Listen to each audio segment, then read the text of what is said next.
Hello, all, and welcome to the Movie Bears podcast. I'm Brad Harris, and each week I'm joined by hunky, hairy, huggable homos who love film. That is our trademark saying. You can't have it, it's ours. To review films and dish a little bit of movie news sometimes. Although this week we have a double review of Back to the Future 2, dun, dun, dun, dun, dun, dun, and Jem and the Holograms, believe it or not. But with me, as usual, are my fantastical co-hosts, one of whom is joining us from the road in Washington, D.C., Jim Poliafco. Welcome to the show. That would be me. Hi. Thanks and welcome and welcome to the podcast, everyone.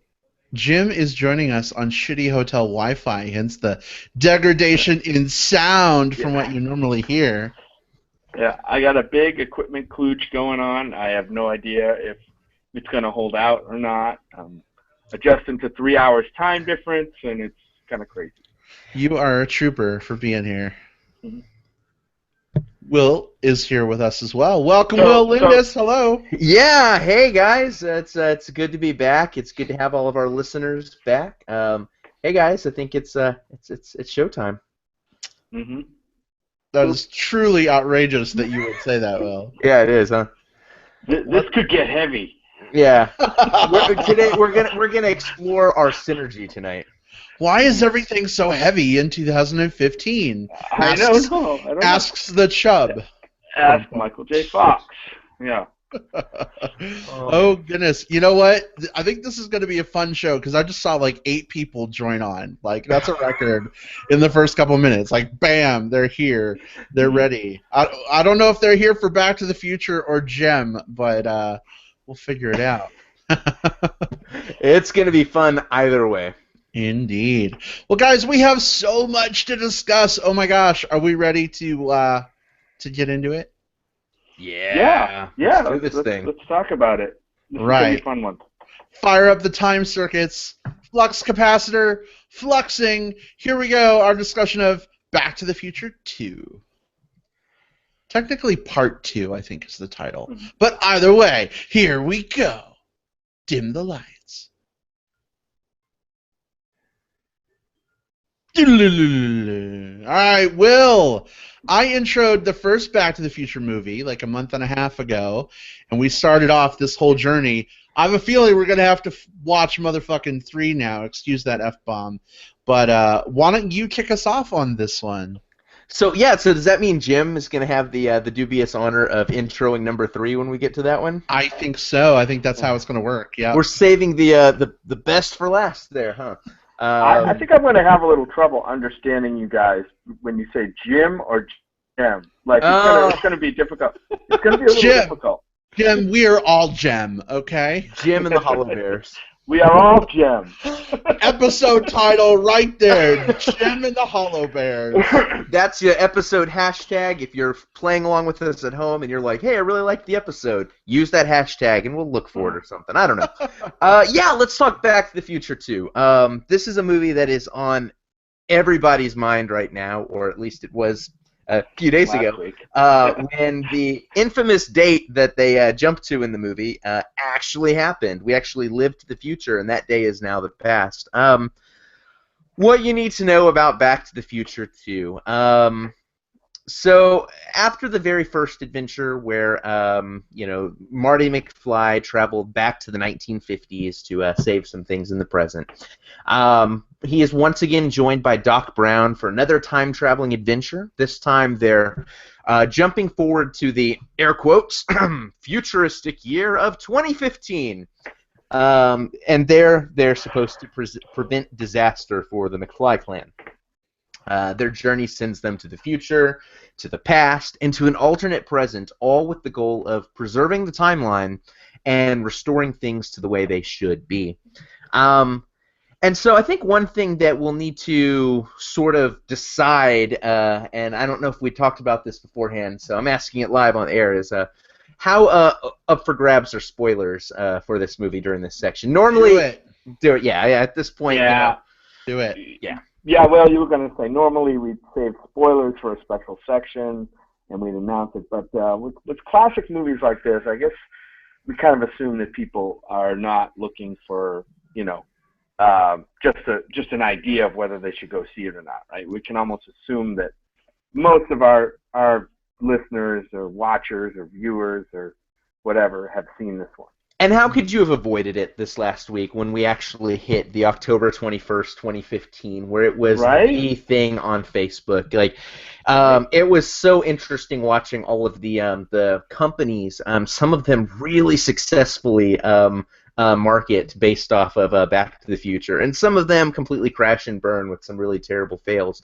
That was a thing in and of itself. But we're here to talk about movies, and that's what I'm going to do. I think the interesting thing about Back to the Future Part 2, and this kind of carries over to a conversation that I think was started on the Movie Bears Podcast TV episode this week with Mr. Casey Scott, is how well do these movies hold up over time? Like, how much of our enjoyment for them is based on these being actual, legitimate, quality movies, and how much of it is based on nostalgia. And so when I went back and rewatched Back to the Future Part 2 for this episode, I watched it from that lens. Like, is this something that I enjoy and love because I enjoyed it and loved it once upon a time, or does it still hold up? And, by and large, it still mostly holds up. There's a lot of silly in this movie. There's some things that probably do get a pass because of nostalgia, especially kind of in the first third or so of the movie. There's just some really bizarreness that happens once you get to see Marty McFly's daughter in the future, and who's also played by Michael J. Fox. That's a little silly. It doesn't read as well as it should. But what does work so well is just how much loving attention is paid to the kind of the view of futurism in that movie, like what 2015 is going to look like with the over-the-top costumes and the hoverboards, the Jaws 19, and the Cubbies winning the pennant, and what else did we have? Flying cars. Flying cars, the 80s cafe with the little robot voice-activated waiters that are there to bring you that instant fill Pepsi. There's a lot based on was it Max Headroom? Ronald Reagan and Max Headroom and Michael Jackson. Don't forget self-lacing sneakers, self-drying jackets, dehydrated pizzas. Oh my god, so I watched that and I thought, like, that dehydrated pizza thing, obviously that's not the way science works. Like, you put a little tiny pizza in the oven and, like, 2 seconds later a giant fully cooked and awesome pizza pops out. But god, I wanted one of those. Like, all the different things, like the hoverboard, I would fall and I would break my tail. Kill myself, Self-lacing shoes, I mean, cool, and I'm glad that those legitimately exist now, and I think they're actually one of the benefits is they are going to be helpful for people with certain handicaps and disabilities. Like, there's an actual legitimate use for these outside of just being super cool because of Back to the Future 2. But the selfish fatty in me just really wants these little tiny pizzas, and 2 seconds later I get a full one. I don't have to put on a robe and call up the pizza place and wait half an hour or anything like that. It's just boom, done. I want that. But that's an aside. The other thing that I think works so well about this movie for me, where the movie really hits its stride, where I super enjoy things, is the end of the movie, kind of the last third, where they're going back to the 1950s again. I like the fact that there are so many references to the first film, and they're having to kind of bounce in and out of the activities of that film to try to keep all of that timeline stuff intact while also trying to save 1985. I thought that was clever. I thought that worked really well. It was really interesting. Maybe drags a little bit when you get to the alternate 1985 section. It's nitpicky for a movie that's actually a legit good movie. I still enjoy Back to the Future too. Maybe there's nostalgia. Maybe it's just kind of all the hoopla and the hype. Maybe it's all of that. But I thought it was fun, and I still think it's fun. But what did you guys think? What's up? Oh, I can't see the agenda. Oh, yeah. Sorry, guys. My turn to jump in. So I watched this on my iPad on the flight out here to D.C. Was it yesterday? Oh, God. Yeah, it was yesterday. I'm losing track of time. There you go. Back to the Future, right? Aha! So, I had seen it before, but it's amazing how much of it I did not remember. like when I was watching it. I was also I actually, well, I think I'm kind of opposite of you. Although I did like to see how they were playing with time toward the end. I was a little ticked off toward the end. I enjoyed the beginning where they actually went to the future, Right. and they had to do this little plot thing that they had to do with Marty's son, keep him out of trouble, whatever.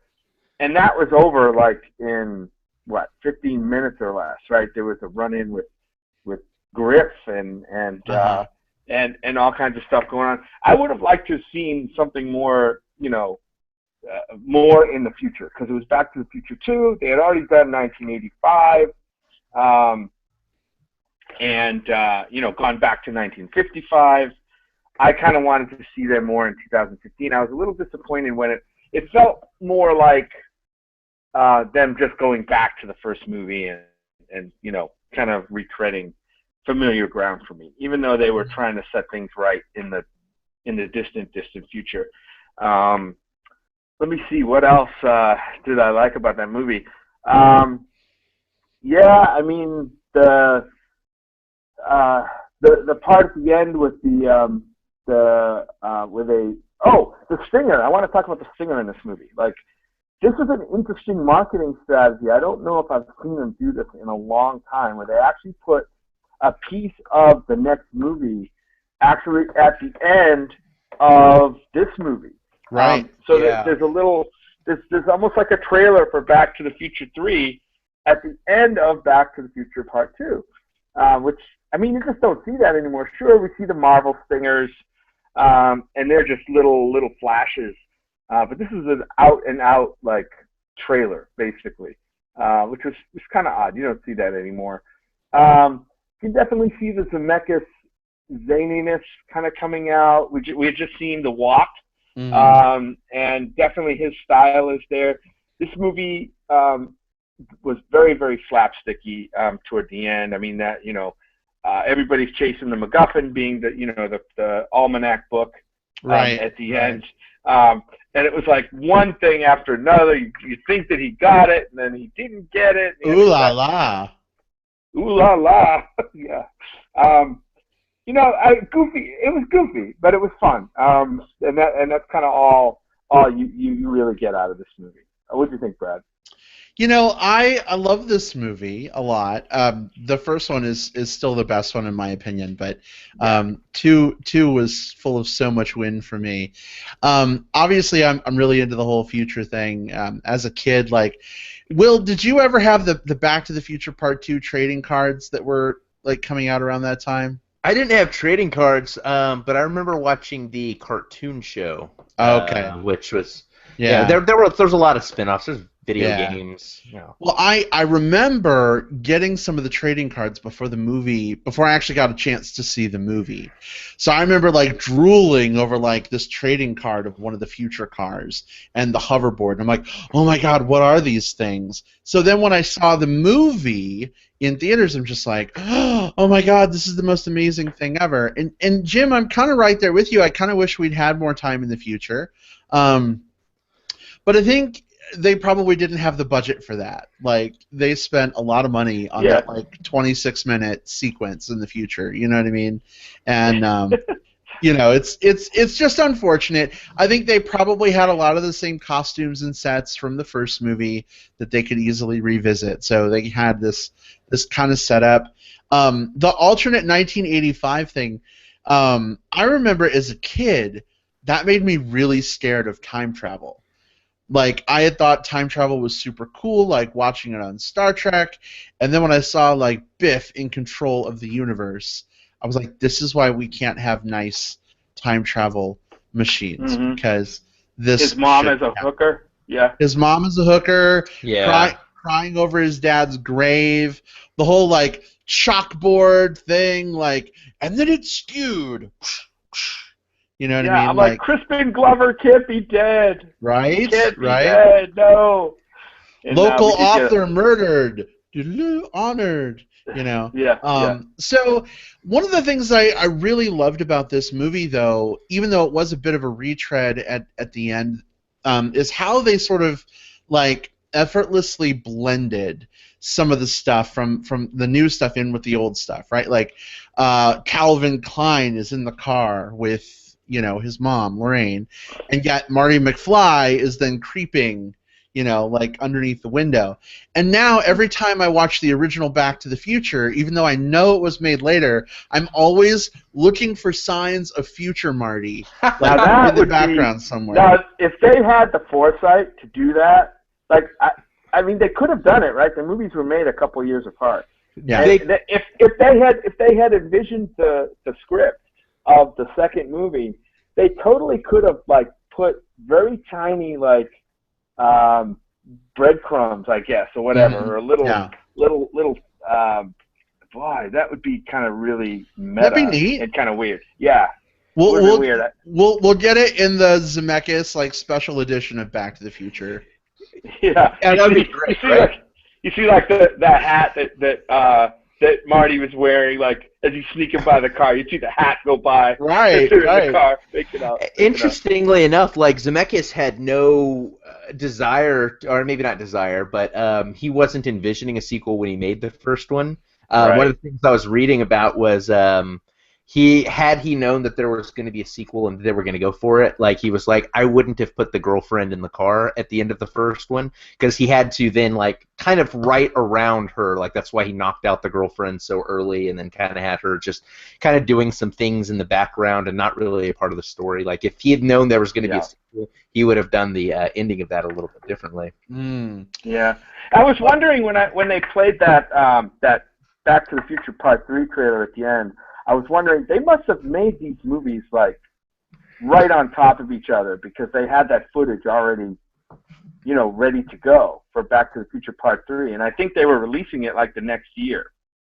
In other words, they are, by the time they finished Back to the Future Part 2 and released it, they already had the Back to the Future Part 3 footage, obviously, right?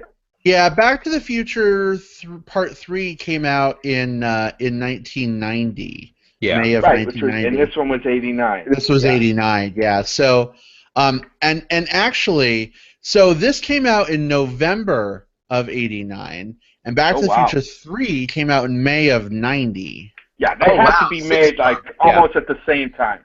Yeah. So we're talking like 6-7 months apart. They came out. And that makes sense because Zemeckis he did a film in between 1 and 2. He did Who Framed Roger Rabbit there, and that's kind of what pushed the dates on these back. So I imagine that gave them an even better window to like get both of them kind of carved out and shot and edited around the same time. Yeah, fortuitous. And although 3 is not a great, I just don't even like to acknowledge that 3 exists. 2 sets it up so well. Like the whole end scene, I mean, it's a little persnickety now because it's like he's, Doc Brown's flying the DeLorean around. He's like, Marty, I'm gonna have to approach from the south because of the wind. I can't land. I'm like, motherfucker, it just lands straight. Like you don't have to do anything special. We've seen it like 8 times. Or just land it straight down. You're good to go.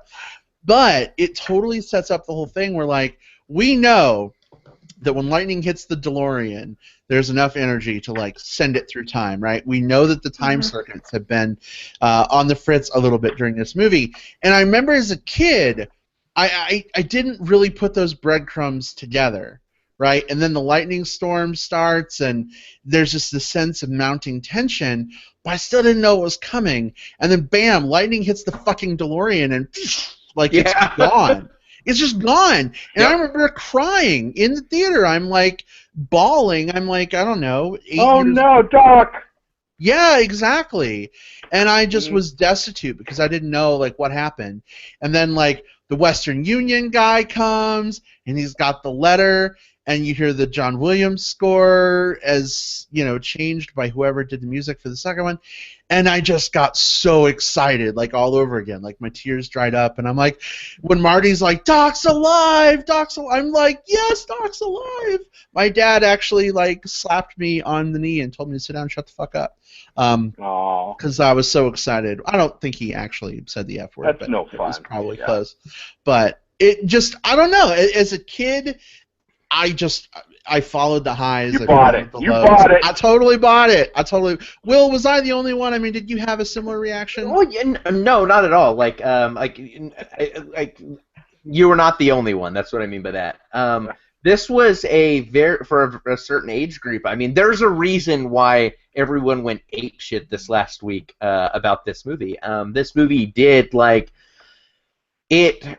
We've had time travel movies before. We've had time travel movies after. This is probably one of the most iconic and accessible time travel stories. I can't think of anything, and maybe I'm missing something obvious, but I can't think of any that are more accessible to the most number of people. And it plays up a lot of different things. This is a time travel movie that hits the future, that hits the past, that plays with alternate timelines, that deals with like kind of butterfly effect type stuff, all while being fairly easy for like a kid to pay attention lighthearted, to. yeah. Yeah, this is not like Primer. Like, you're not going to Uh-huh. have to like sit there and like consult like a graph just to figure out like Although Marty McFly.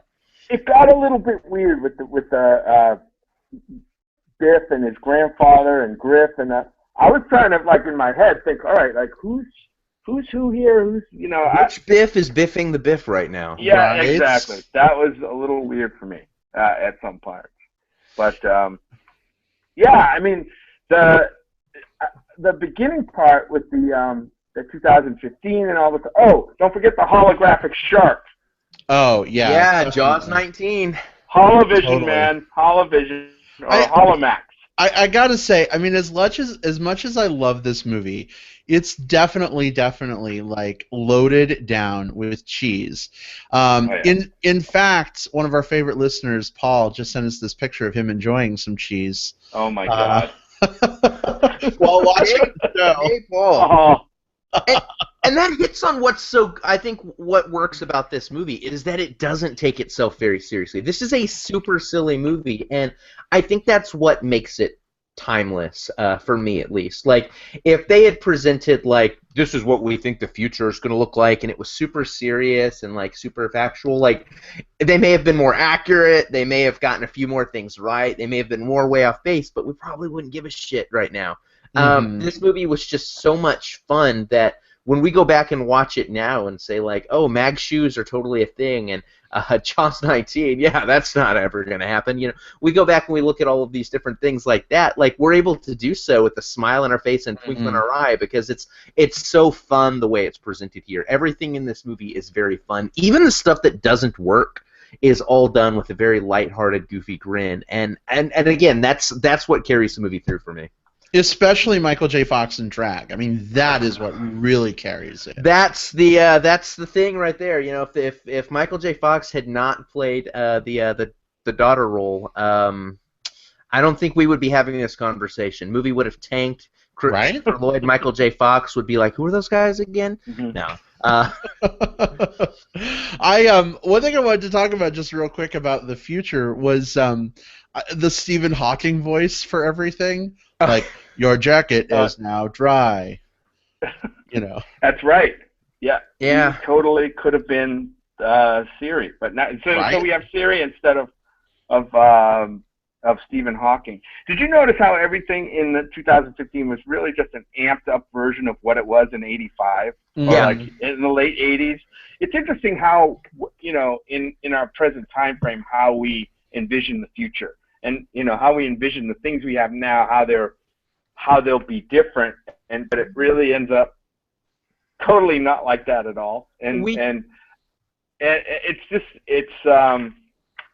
amazing how we see that, and then when here we are in 2015 and we have nothing like that, right? We don't really have flying cars, we don't have hoverboards or all that stuff. You don't even have holographic sharks that jump out at you. No, but there's two ways you can look at the future, and that's the way that and it kind of reflects a lot on the time of the movie coming out. You can either look at the future as something that is a better, shinier, more plastic version of what we're currently living in, and that's kind of what Back to the Future did. Like, it basically projected all of those types of things on the 1980s sensibilities. Or the other route is going dark and dystopian. So either things get dramatically better and more high-tech in the future, or things go to shit in the movie and in the future. And I think there's certainly something, maybe it reflects who we are right now as a society, our uncertainty, or what have you, that a lot of our, not all, but a lot of our futuristic stories are very dystopian these days. Yeah, well, I've been to the future, and at 15 years and 30 years in the future, we still don't have hoverboards or flying cars. So, we don't. No, we don't. Oh, well, that's a bummer. That blows. Jeez. Way to spoil the future for us. Yeah, great. Yeah, there was no spoiler hashtag. You didn't give us a warning first. You just dove right in, Jim. Nope, sorry. Spoilers for the future. Wow. Yeah. So what are your thoughts, Jim? Because you haven't seen 3 yet. I just want to know, like, going into a Western. I think I saw parts of 3, but I don't remember that either. Uh-huh. Are you excited for a Western? I kind of do like Westerns, although this kind of slapsticky Western stuff, it's going to come across to me more like A Million Ways to Die in the West with Christopher Lloyd and Michael J. Fox than it probably wants to be, or than I want it to be. Yeah, I like Westerns except when they're shitty, like A Million Ways to Die in the West. There's Jim with the controversial take on Westerns. Like, I like them unless they're shitty. Well, and spoilers. That's me, taking a stand. Taking the hard stand. That's right. Spoilers for A Million Ways to Die in the West, but Doc Brown makes an appearance back in the Old West. Oh, yeah. God, that's right. I had forgotten about that. I tried to forget. Yeah. All I remember was a lot of one-liners that just did not land in that movie. Also kind of reminded of... The third of the Teenage Mutant Ninja Turtle movies was a time travel movie that was like that went back in time and ended up being kind of shitty compared to the others. So I wonder if that's just something that happened around this era. It's just kind of like, oh, third movie, let's send them back in time even further. And I wonder how much of that was because of this. Like, I wonder if like, we're out of ideas. Let's see what Back to the Future did. It was funny. It was interesting when Marty got the note at the end from the past, right? From Doc in the past, from the Western Union guy. I thought that was a pretty cool touch, except at one point he actually says, oh, this must be from Doc. He must be in the Old West. And I'm like, how do you know he's in the West at all? He could fucking be in Europe for all you know. Fair enough. That was very weird. Well, but so here's the thing. It said Hill Valley, California on the envelope, didn't it? And then I don't know. He dated the letter 1885, so maybe, I saw it dated. Maybe Marty surmised, because he said Marty. I don't know. It makes sense to me. I can think around this one though. Like, what we know about the DeLorean is that it doesn't necessarily travel through space, only through time. It's not the TARDIS, right? Right. So when he went back, if we know that he went back in time, Marty would have surmised that he would have been somewhere in the past. If it said the 1980s, or it's been here for 70 years, I think is what they say, right. And it would have been Hill Valley, because we would have known it would have gone back in time there. So he probably just took a bunch of leaps that were convenient for the script. Right. Exactly. Yeah. Hey, so we have another live comment from Mick Jones, who says, "Hey, no holographic sharks, but we do have holographic Michael Jackson and Tupac." Yes, we do. Yes, we do. So, I mean, really, what are you talking about? Right around the corner. Isn't there a holographic Michael Jackson in Vegas? I don't know if he's at Vegas, but I know that they've done that before at different things. Like, I forget which tour was it. Was it one of the Woodstocks, or was it Lollapalooza or something like that had holographic Tupac? And they have that from time to time, like a famous dead artist, and now they do a holographic version of him presented. Oh, that's right. They did that, didn't they? I remember them. And we do have gimmick. The thing. While we don't necessarily have Holomax, we do have 3D IMAX experiences by directors like Robert Zemeckis. Right. that are coming out. So we do have that. We've got things like D-Box. So we do have experimental, gimmicky takes on traditional cinema that exists. So even though they didn't get it 100% right, I think they got the spirit of it right. Mm-hmm. Indeed. Indeed. Well, guys, we have a whole nother movie to talk about. What do you think about switching gears? Do we have to? So we're gonna have to hit Back to the Future 3, right? Part 3? Yeah, definitely. All right. Okay. We're gonna have to hit it, and probably soon, I think. Because I'm not one of these guys that watches like 2 parts of a trilogy and then quits. You're a completist, I know. I am a completist. Yes, I am. You're not a hit it and quit it type guy. No. Well, sometimes. All right. And moving right along. I try. All right. Well, let's go ahead and I guess we have like 10 people hanging out with us right now that are totally jazzed to talk about Jem, apparently. So are we ready to do it? What do you think? I'm ready. I'm interested in seeing what the numbers are like. Like if like that jumps down to like 3, then we'll know that it was just like the Back to the Future stuff. Yay, fuck Jem. Or I don't know. Maybe people are wanting to hear our thoughts on Jem. It's a very people are always interested in car accidents and train wrecks. And it's That's a true. popular discussion right now. That is so true. yeah, let's do this thing. I'm ready. I'm good to go. All right. Here we go then. Just to give you a heads up, we're going to talk about Jem and the Holograms spoiler-free. First, we'll give you some advice on whether we think you should see it in theaters or not. And then we'll give you a fair warning before we go into spoilers. But here comes our discussion of Jem and the Holograms.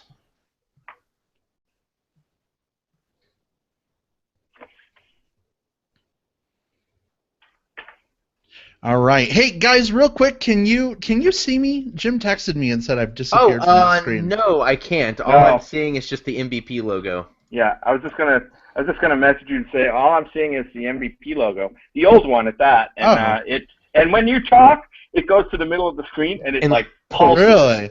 So you're not seeing like Brad Harris's video feed? No. Nope.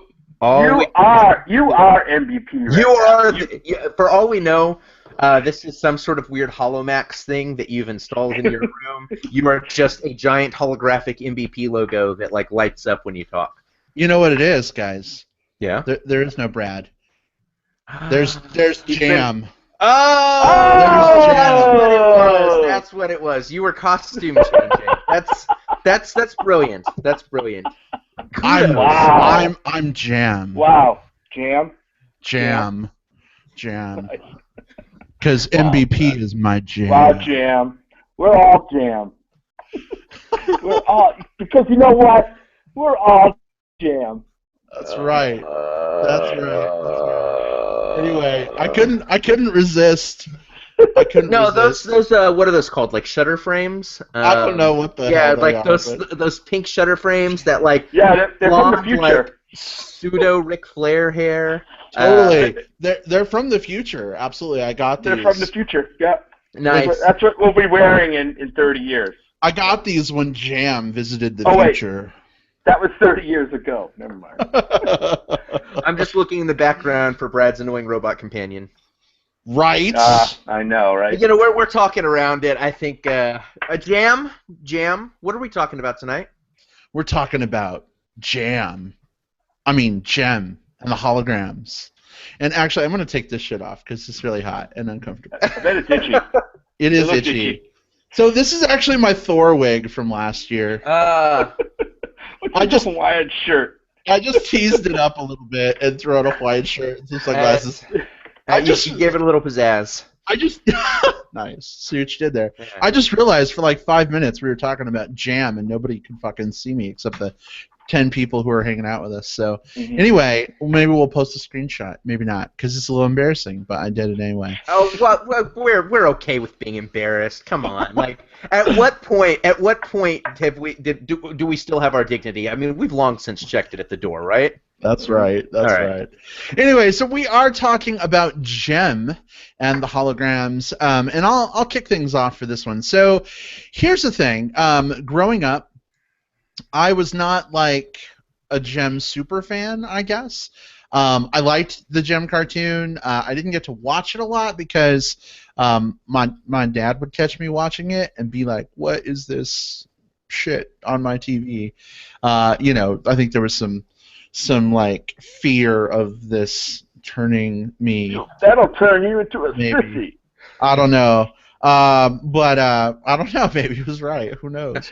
But Jim did it. I liked the show. I liked the music. I liked some of the glitz. I liked some of the glam. But I haven't like seen probably a majority of the episodes. But I did enjoy the cartoon a lot, mostly because like the '80s were all about like the transformational cartoons, right? Like you had He-Man and his power sword, right? Prince Adam to He-Man. You had the Transformers going from robots to cars. Power Rangers. Well, Power Rangers was '90s, but similar idea, right? Right. You had obviously superheroes who would change outfits, and then there was Jem who would like do her little earring thing, and Synergy. They were like superheroes, right? Right, yeah, totally. Like Synergy would like clothe them in these awesome clothes, and then they would put on these amazing rock shows, and they like fought crime a little bit, foiling evil corporate plots and all kinds of fun stuff. And I liked it because of some of the sci-fi sort of elements to it, like the whole like holographic projector, like the supercomputer. I thought it was cool. I thought it was fun. Truly outrageous. Truly outrageous. So when I saw the trailers for this movie over the summer, I just remember thinking, like, oh, so Jem is just some stupid fucking girl, like, who puts on a wig and some glasses and a little makeup. Like, that's Jem. Like, where's my fucking holograms? Like, where's Synergy? Like, where, blah, blah, blah. And I'm like, I totally don't want to see this movie because it's totally, like, not what I remember from that cartoon growing up. And I got to say, last night I went to see this movie all by myself. I was the only person in a 300-person movie theater. I felt a little weird, I will say, especially when the guy who like comes to clean up at the end like popped in to like look around and see if anyone was in the theater, and I'm just there like eating some Raisinets, Yeah, but anyway, I actually am really glad I went to see this movie, believe it or not. I was biased going in, and I don't think this is a phenomenal film. I don't think it's a great film. I don't even know that I'd say it's like a good film, but I found it to be an entertaining film. It definitely has its issues, don't get me wrong, but I did like Aubrey Peoples as Jerrica Benton. I thought she did a passable job. It was a little Disney movie of the week at sometimes, but I appreciate what she brought. I loved seeing Molly Ringwald as Aunt Bailey. That was awesome. I'm like, where has she been the last few years? We know she was at South by while we were there, but where else has she been? I don't know. So good to see her. Juliette Lewis is Erica Raymond, always a treat. I love Juliette Lewis. Some of the other girls, I'd never even heard of them before. But there was actually, for me, there was some good music in this movie, and I'm not typically like a pop song person, but there's songs like Youngbloods, The Way I Was, I'm Still Here. I actually went out and bought the soundtrack. He knows all the words. He knows all the words. No joke. Wow. I was totally going out to get some dinner earlier, and I was in my Mustang, and I had the top down, and I was blaring Youngbloods like really loud, and I pulled up next to this like guy who looked over at me like, "What the hell are you listening to?" Did you have your wig and your shutter glasses on? Just the wig. It was too dark for the glasses. But anyway, I ended up being kind of surprised. This movie is probably like now that I've had some time to think about it since we talked about it last night, Jim, I think this movie is probably like a C+ for me. But I mean, I still found things that I enjoyed. Synergy, I mean, it's in the trailer a little bit, right? The little robot thing. Yeah. It's a little Earth to Echoey, but there were some elements there that I liked. I don't know. I'm anxious to get into spoilers, but I want to hear your guys' initial thoughts first. Will, what did you think of Jem? Because you grew up with Jem as well, kind of, right? Yeah. So, like you, I'm a kid of the 80s. Jem was certainly around, although I could never say that I was like a Jem fan. My sister was. She was really into it. She had like the dolls for it. Shout out to Will's sister. Yeah, Hey, shout Will's out to my sister. sister, who won't be listening to this. She had like the little music cassettes, like VHS tapes just filled with episodes. Like, you know, she had the Jem stuff, and I was more of like a G.I. Joe or a Transformers or a He-Man kid, and so. But we would sometimes watch each other's things, and I could appreciate some things about Jem for a lot of the same things that you appreciated. It was a very fun show with kind of a sci-fi, almost like a superhero element, although not quite. It certainly was like a very empowering yet silly and irreverent show all at the same time, and I get why it's such a cultural icon, especially for. Let's talk about it now, or at least mention it now. There are a lot of people in the queer community who relate very heavily to Jem, and I think a lot of it does come from the fact that she was historically this character who would had this kind of like the secret, this in the closet type experience, and then she would kind of glam up and go out and live this other life. Whereas you have the misfits who are just kind of out and proud and living their truth, and so that's why you can kind of gravitate towards one of the others as a queer 30-something who remembers Jem. That's a huge social social aside. In terms of the movie itself, I actually ended up kind of hating this movie, and for some very specific reasons. Like, I wasn't as much bothered by the fact that they made some changes. I'm all for the idea that a 30-year-old property can make some changes, can do something new, can reflect the modern times. And I think that some of the things that this film starts to do in some of those areas are almost successful. My problem with it is I don't think this film knows what it was trying to be. I don't think this film knows what it was. At times, it's a film that is all about like what it's like to be a young pop star with this like alter ego who's kind of having to hide behind the fact that like fame and sensationalism wants her to be something than who she truly is as an artist. There's elements of that there. There's elements of this like kind of this sci-fi, like Brad mentioned, Earth to Echo-y subplot with the Synergy robot. There are even some elements, we'll talk more in spoilers about them, but I'll bring them up now because I think they are kind of important. There's a lot of integration with YouTube and social media and what it's like to be kind of a modern star today and what it's like to kind of launch your platform from there. And the problem is any of those could have been really compelling subplots. I felt like this movie, every time it started to do one of them, it then lost its confidence and moved over to the next one. And I felt like that was probably because this is probably one of those movies, and I don't know a lot of the backstory to it, but my hunch is that during the writing process, there was a lot of feedback from other people, like, okay, we also need to include this. Can you do a rewrite with this? Hey, we also need to include that. And I think it ended up being a film with so many things thrown at the wall that none of them quite stuck. I am with you, Brad. The music is maybe not the most original stuff I've ever heard in the world, but it certainly is exactly the type of music that this film needs. You know, it's light, it's airy, it's poppy, it's fun. Catchy, and that's exactly what it needs to be. I thought the music, especially that Youngblood song, like it was in my head afterward. So it does that.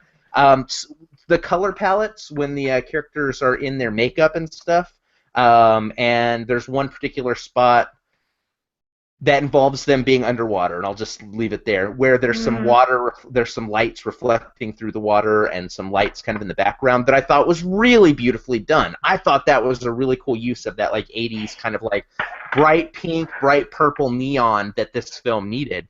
But I didn't care for the acting. That was my other big problem here. I felt like the characters were all kind of across the board. No one was there were no bad actors here. I don't think it was necessarily them. I just don't think there were any interesting characters. Everyone felt really flat. I don't feel like a lot of the character arcs went any places that I really wanted to go. Of course, Jerrica has the most heft to her story, but even some of the others, when there's conflict between the characters, it's often resolved really quickly, or if a character has a conflict with another character, it just kind of comes out of nowhere for the sake of the conflict. The villain's motivations in this are completely ill-defined and kind of come out of nowhere. So this is one of those films where I don't like it. I don't like this film at all. Again, the music worked, and that was kind of it for me.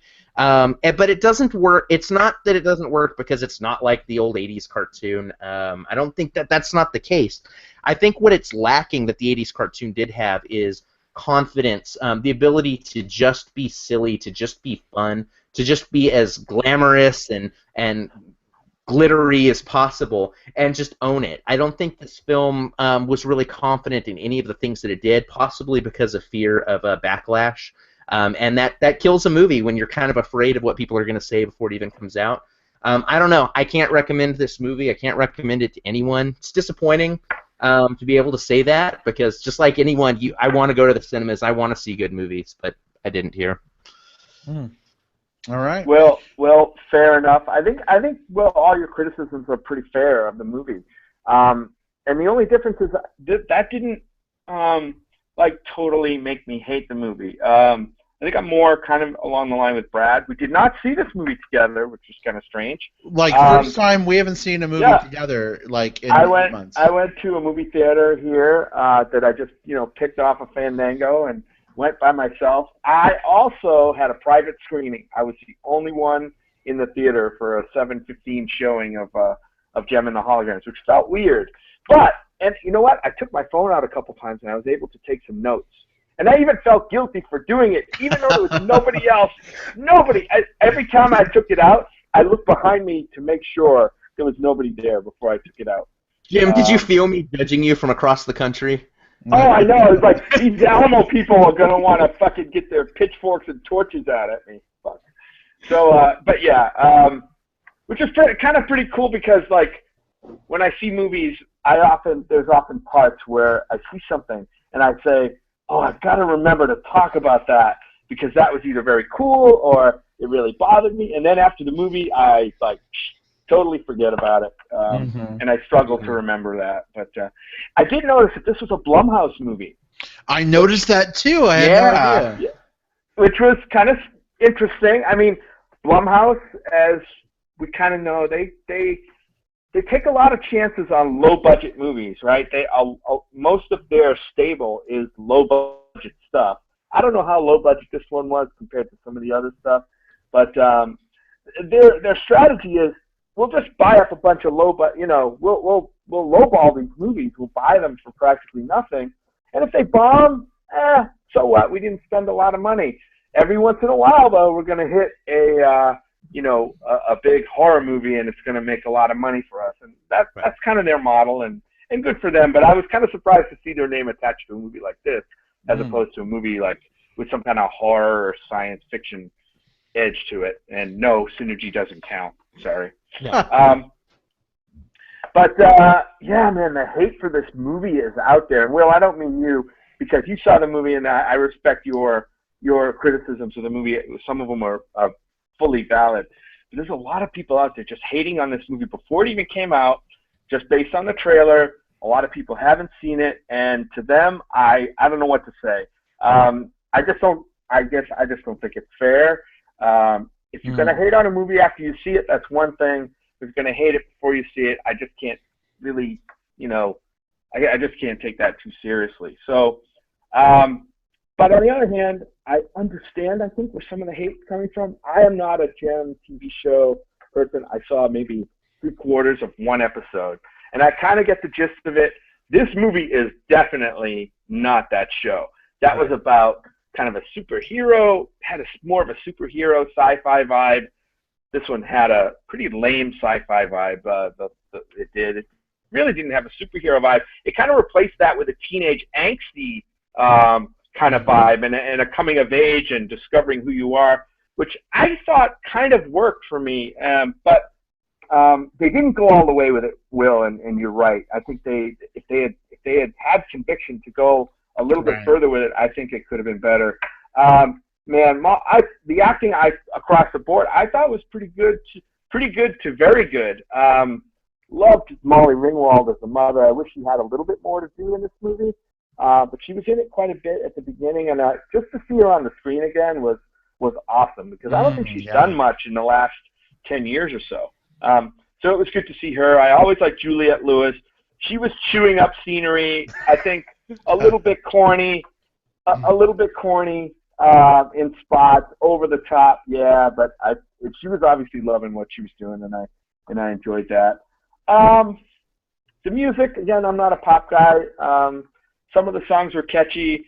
A lot of the numbers bordered on music video stuff. There was one toward the end with the dancers kind of around her. The Lady Gaga.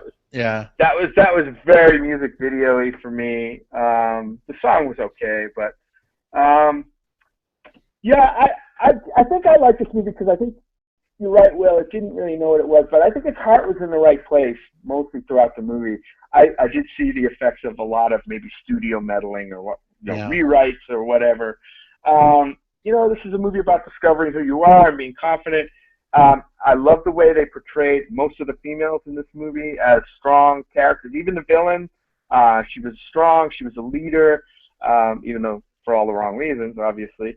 I liked the Jem character from the beginning. She kind of knew what she wanted, and she went for it without being too cocky or overconfident. I kind of enjoyed this movie. Again, I'm not going to say it's a great movie. Will, I want to talk about that water scene when we get to spoilers too. Yeah, definitely. Sure. Yeah. Before we get to spoilers, though, just a couple things. Jim, you were bringing up kind of the hate for this movie.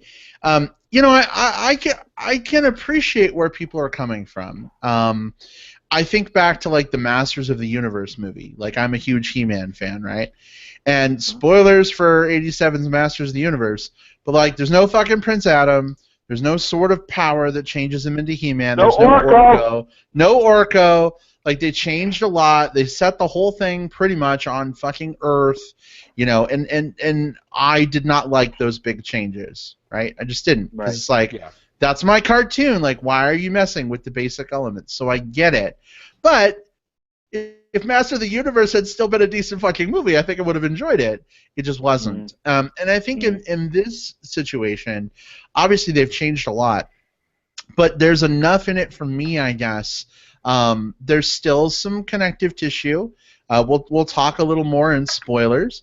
That makes it enjoyable, and I like sort of the modernized approach to it. But I see so many people on Facebook, even in the thread I posted last night. There was I posted a selfie in the theater all alone, and people were just going off on this movie, and they haven't seen it.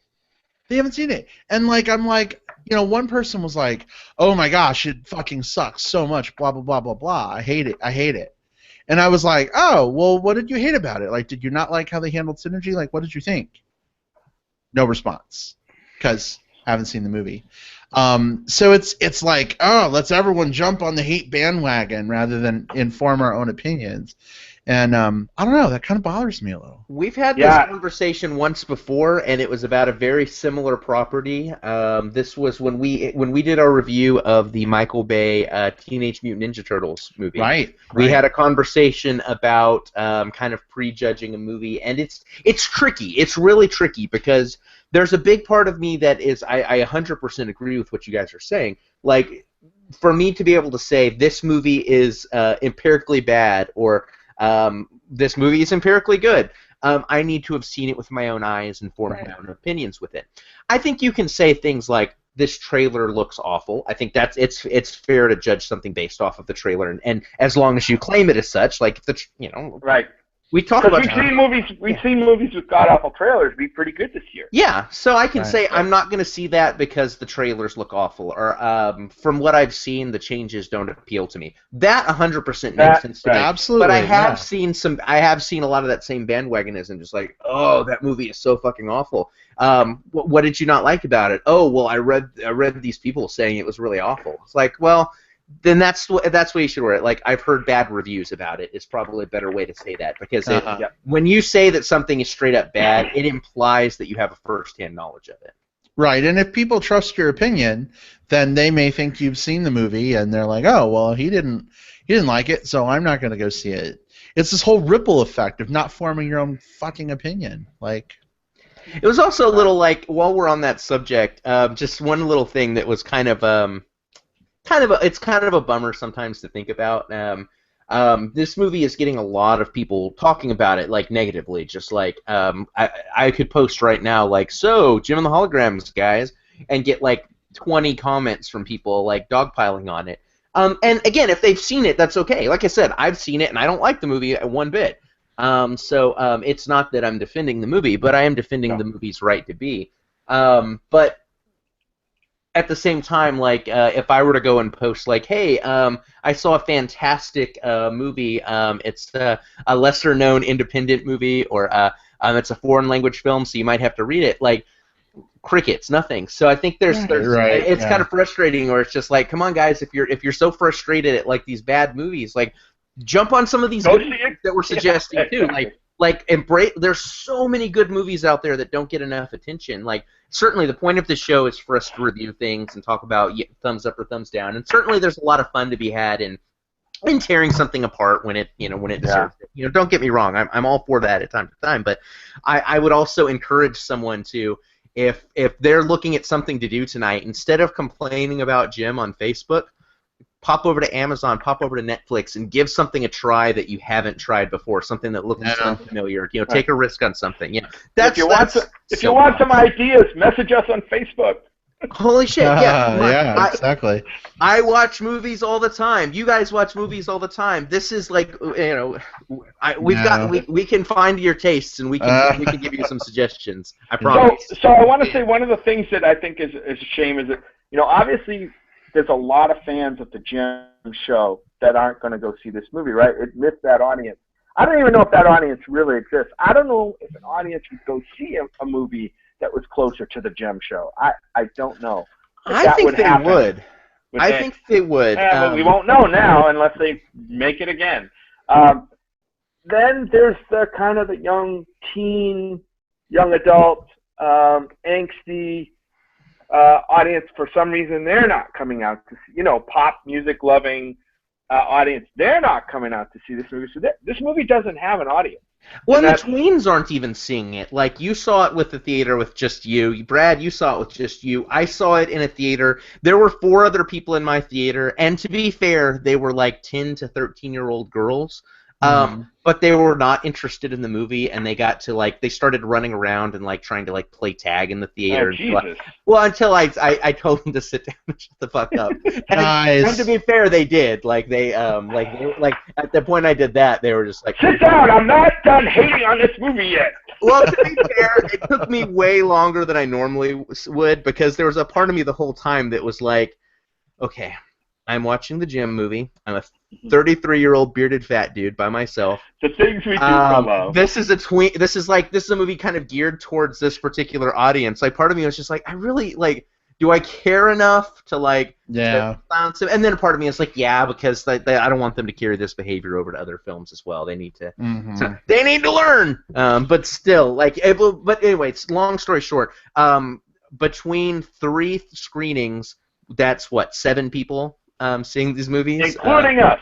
Yeah, that's including us. Right. So even the target audience, what this film could have marketed to, if it's not going to embrace the nostalgia and get the 30-somethings in by having the big hair and the big colors, if they're going to make it a really grounded tween story, I don't think they did a good enough job of marketing it to that audience, because if this had been what it's like to be a young YouTube musician who's struggling, but then she rises to the top, kind of like Hannah Montana or something like that, you would have had those 10 to 13-year-olds in droves.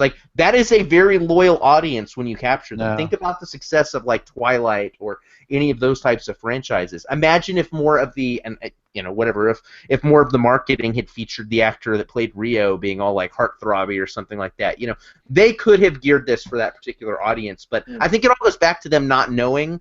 I think they didn't know that this was a movie that was for that particular audience. I think they were just kind of hoping the nostalgia would bring in the people our age.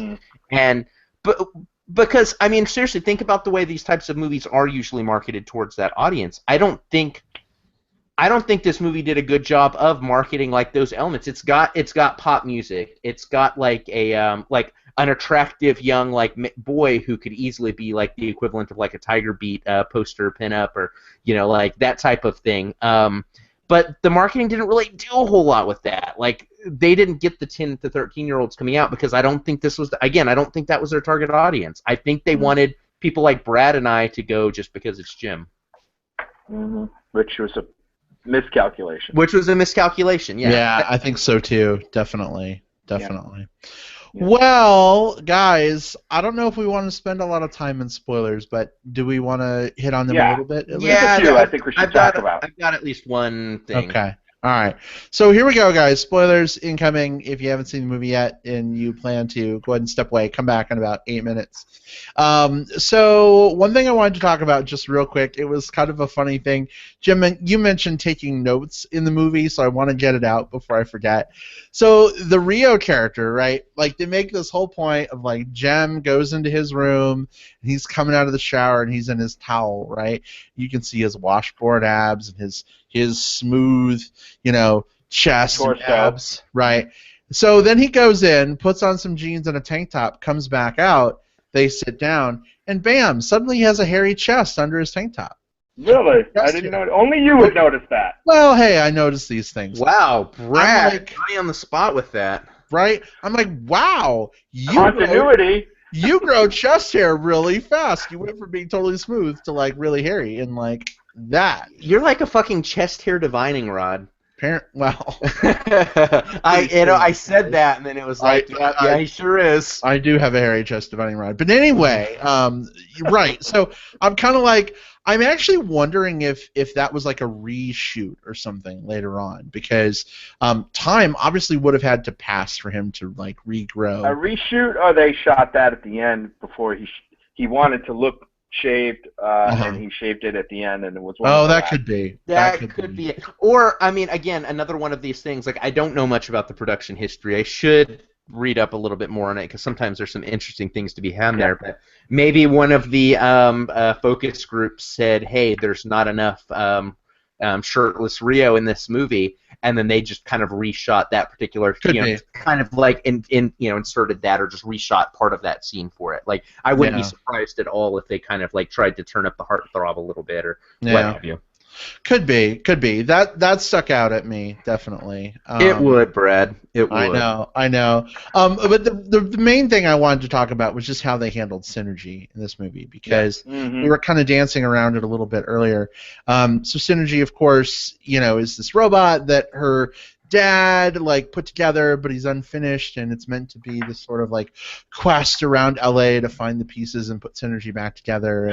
Treasure hunt. And then unlock this final holographic recording, you know what I mean?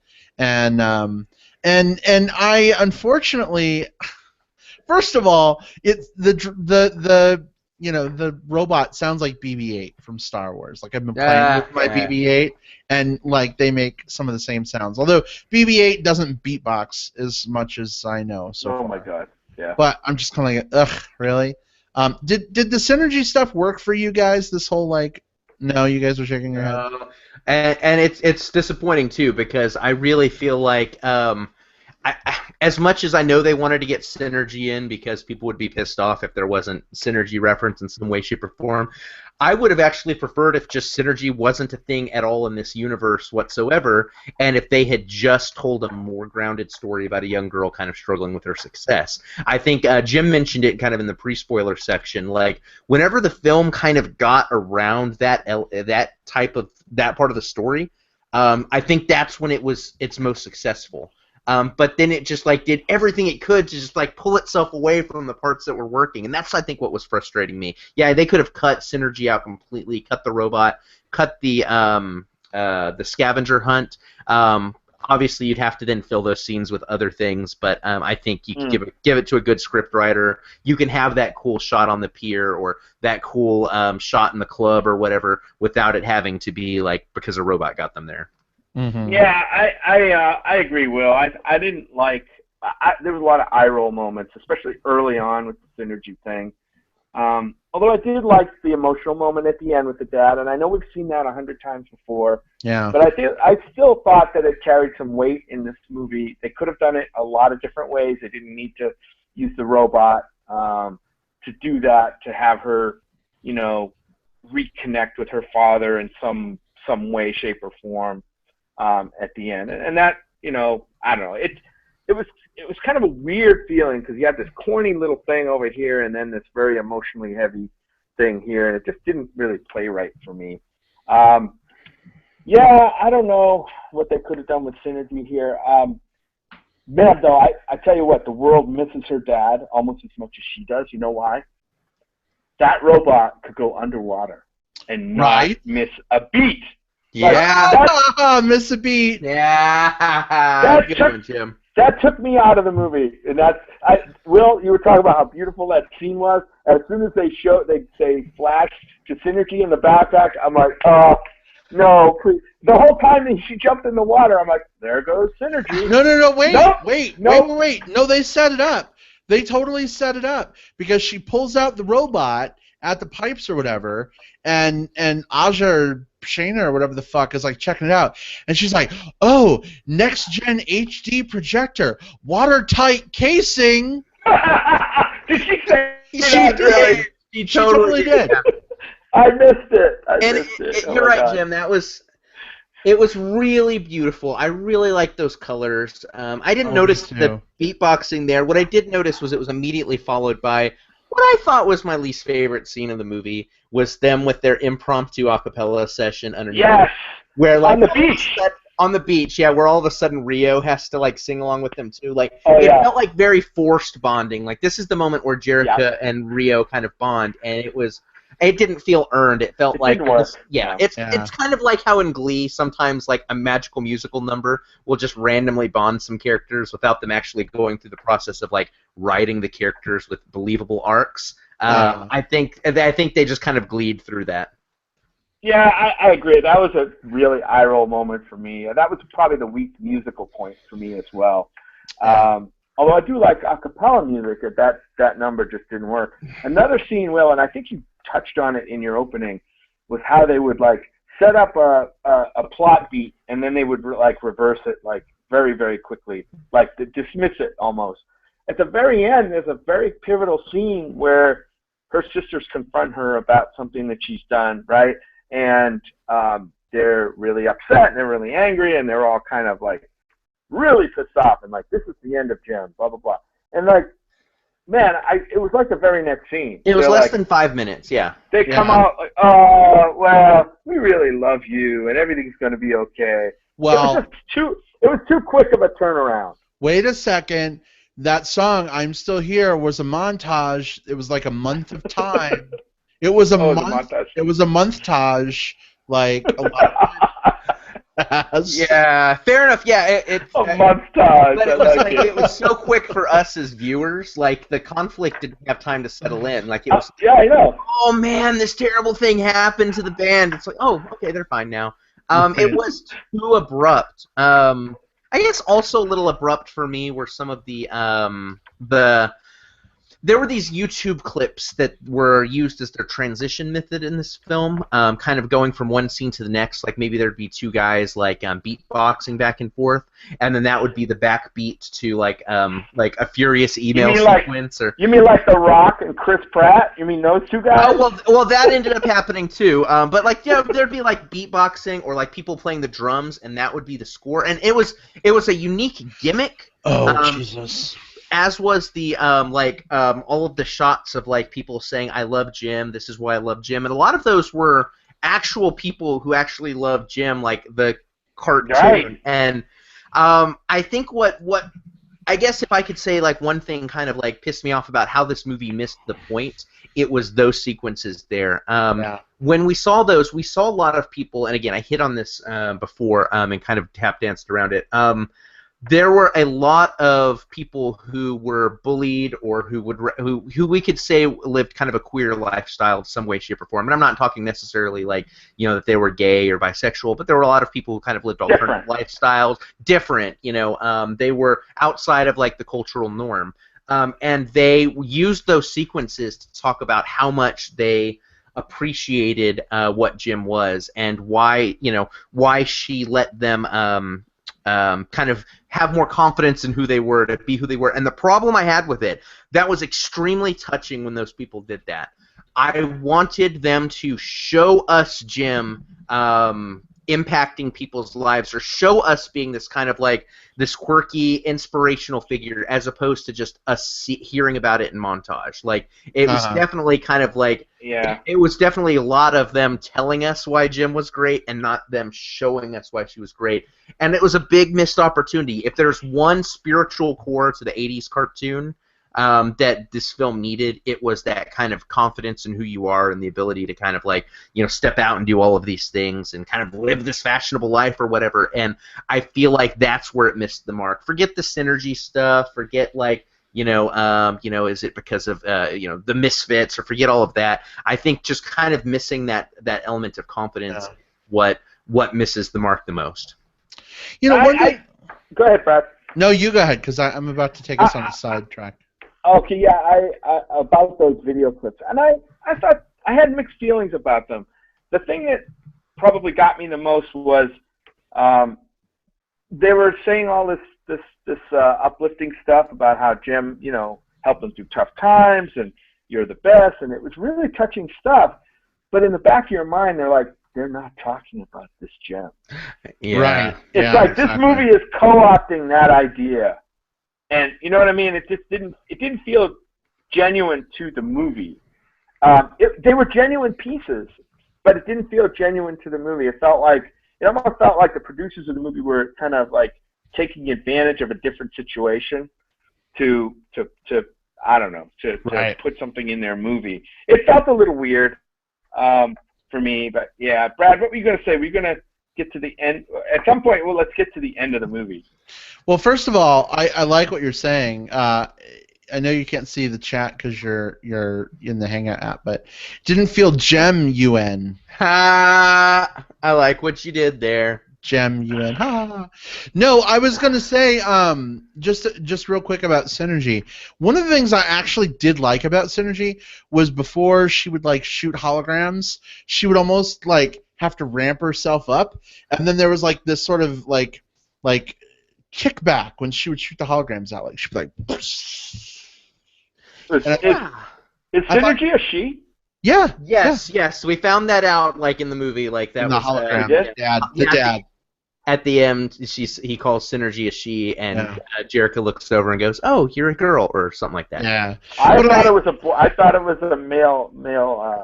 Yeah, it's robot gender bending. But I liked kind of how they did that.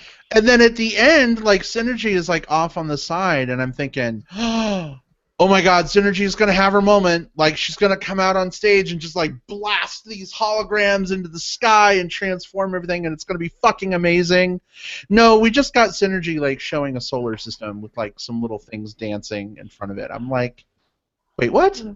Like you totally could have like put $5 extra. Like and even if it's not like like covering everything in holograms, if it had just been like a crazy like laser light show or something like that, like I mean it's like I guess that's also kind of annoying because it's right there, like not just like physically right there, but I mean just like when you're looking at the script, it's kind of like, oh well, this is the obvious way to end this movie. And it's already in the script because Synergy is putting holograms into the air. Like, you know what I mean? Like, just make it bigger. Like, just go for it. Yeah, that's again. It's kind of like I wonder. I'm presupposing way too much, but it feels like I just wanted them to have cut one of the themes or the arcs out, and then focus on the others, and then I would be coming in here with possibly one of those like, guys, guess what? Jim was pretty good. Like I could have totally seen myself coming in with that type of review if they had just focused on something. You know what I'm going to do, Will? I'm Yeah. going to take a sound clip of you going, guys, Jem was pretty good, and I'm going to make it the ad for the show. Oh my God, that's some clickbait material right there. Like, Right? There'll be some editing going on Wednesday night.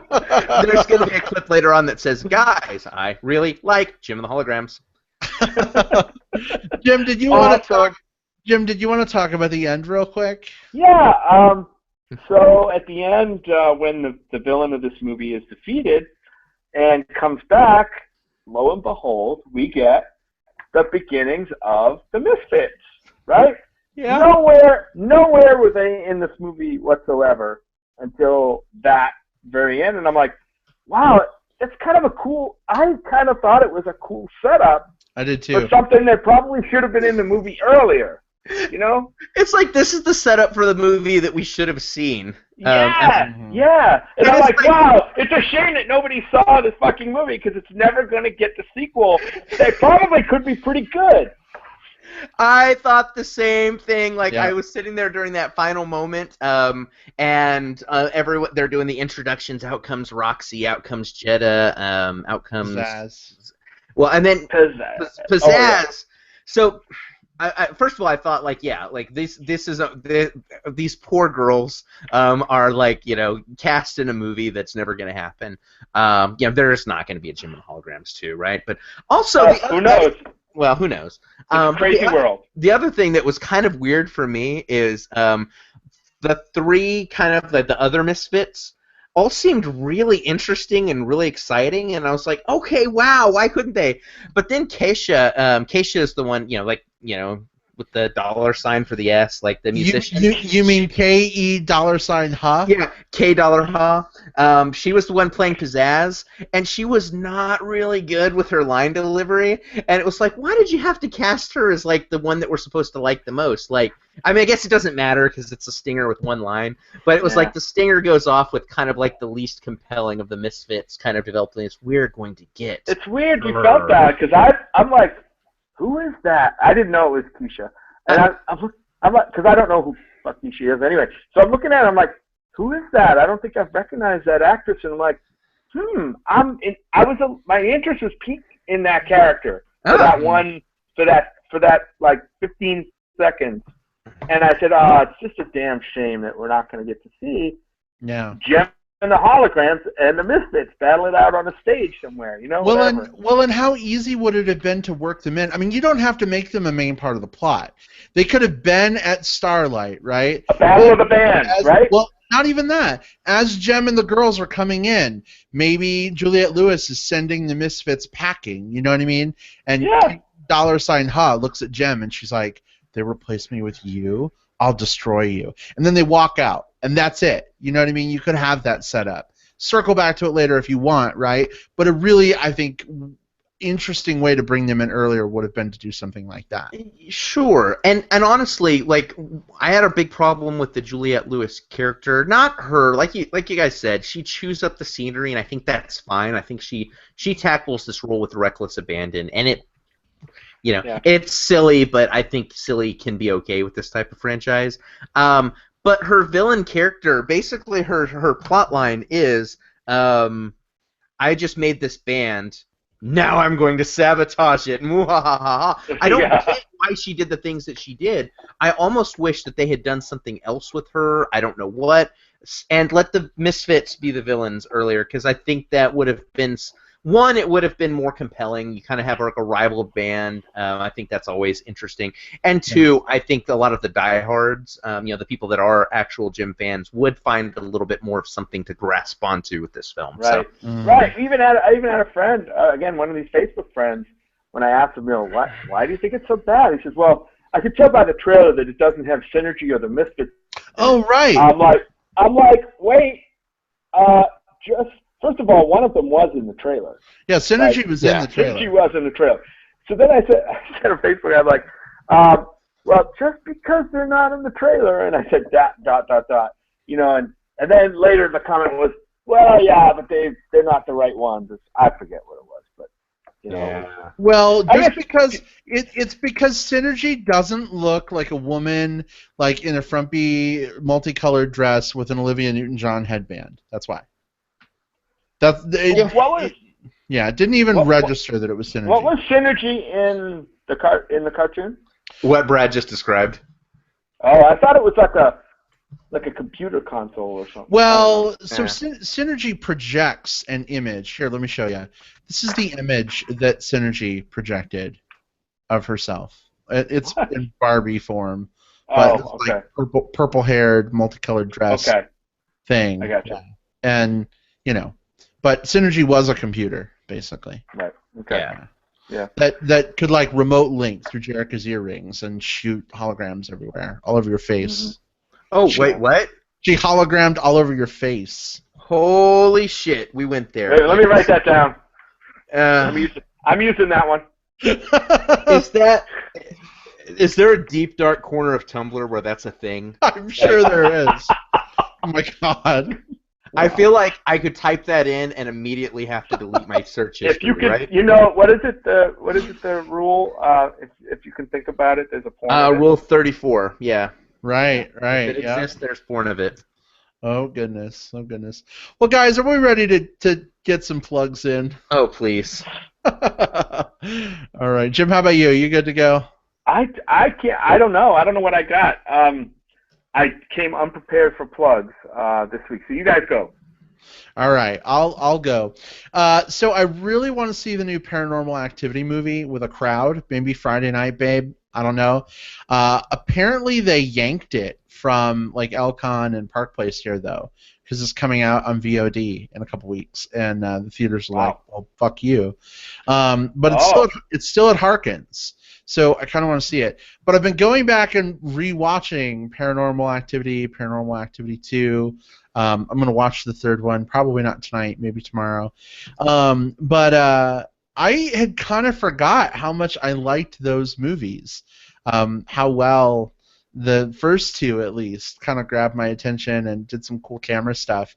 But I've had some stuff going on here lately where I've been a little on edge about. Well, you're home alone in the house. I'm home alone in the house. I have 3 cats constantly making noises, like jumping down off of beds, and one of the cats likes to like trap herself in the bathroom, so she'll get behind the door and push it closed because she's a freaking weirdo. And so I've been like scaring myself at night. Probably not the best idea. But anyway, Paranormal Activity 4, The Ghost Dimension, is out. It wraps up the whole Paranormal Activity movie franchise. So go see it this weekend. It's Halloween. Do something fun. Be safe. Enjoy. How about you, Will?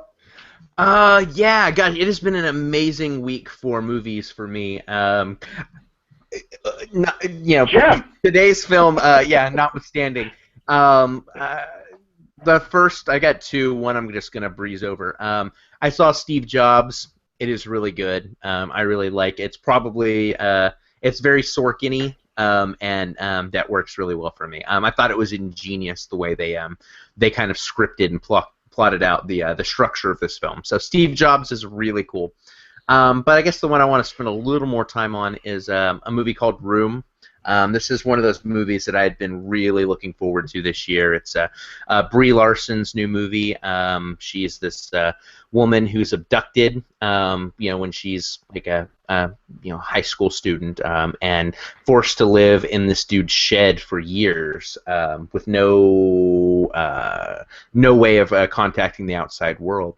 He does bad things to her, and she has a child by him who lives inside this room. And for his first 5 years of life, this child only knows that the world is this room.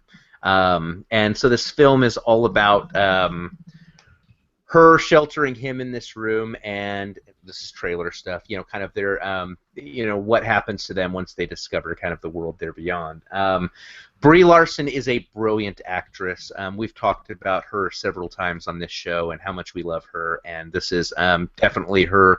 It's hard to say this is necessarily her best because she's had some amazing things like Short Term 12, etc., but this is certainly up there.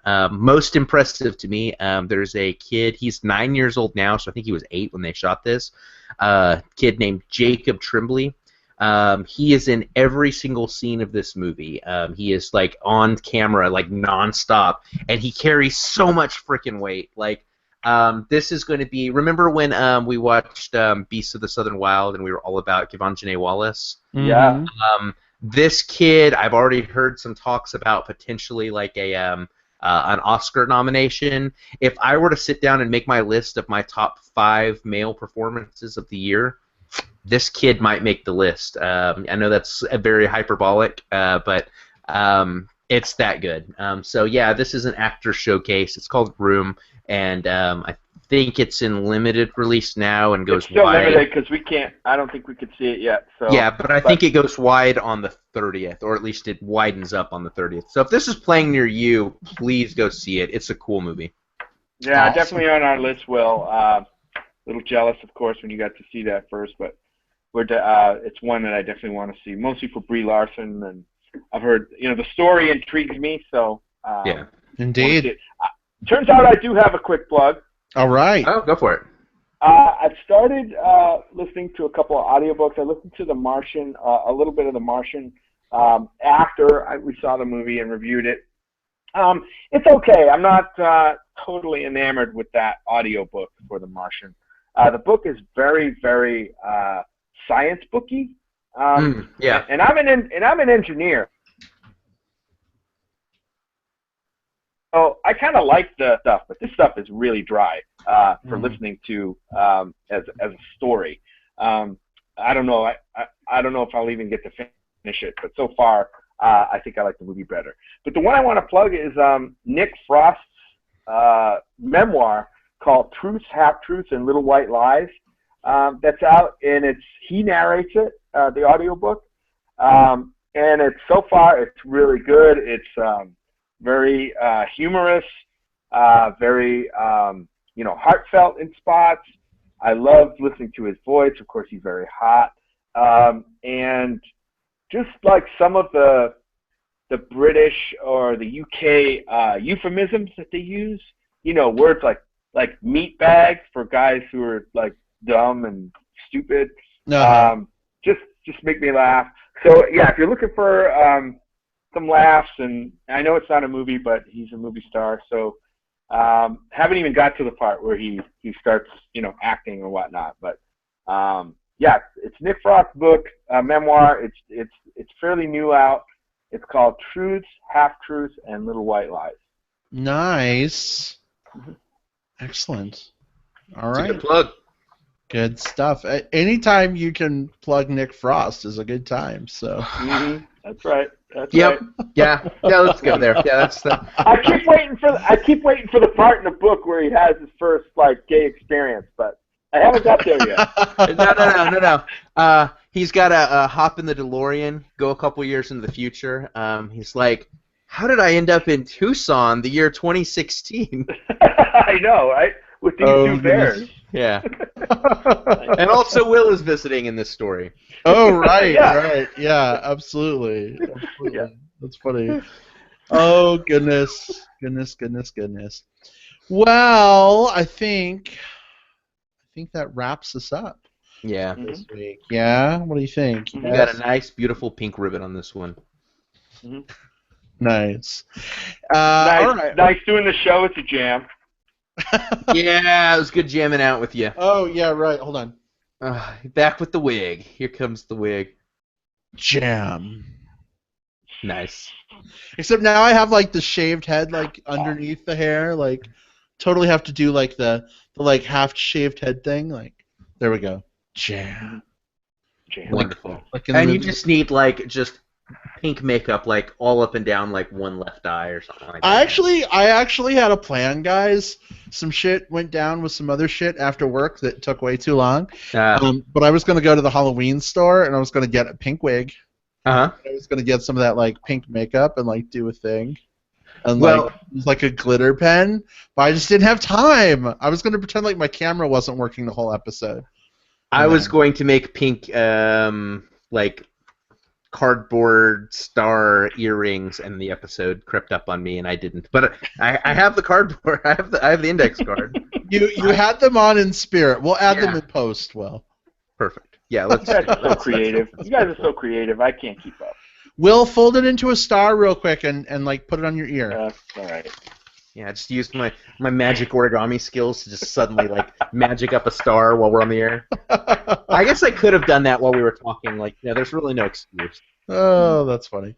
All right, well, guys, we'll see you all next time. We'll figure out what the hell we're doing. And Thanks for joining us, everyone. Yeah, definitely. Yeah. Jim, thank you for making your way onto the show from Wi-Fi hell. It's late here, so I know it's late. Good night, everybody. All right. Good night, guys. Take care. Goodbye. Good night. Bye-bye.